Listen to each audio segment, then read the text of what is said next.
Let's make some sauerkraut. First, you want to cut it down the middle lengthwise.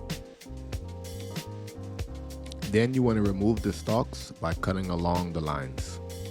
This will be an upside down V cut. Using the pressure of your thumb, snap the stalk right out.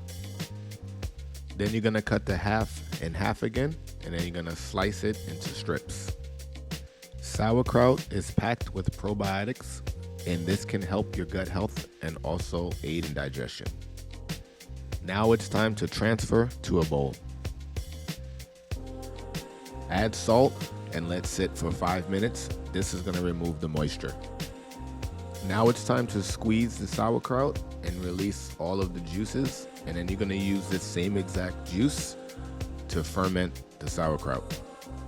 We carry natural bacteria on our hands, and this aids in the fermentation process.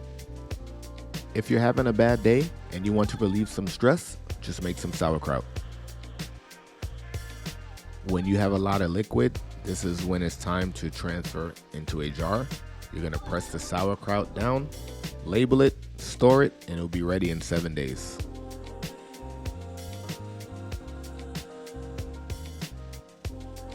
I hope you had as much fun watching this as I did creating this. Thank you for watching.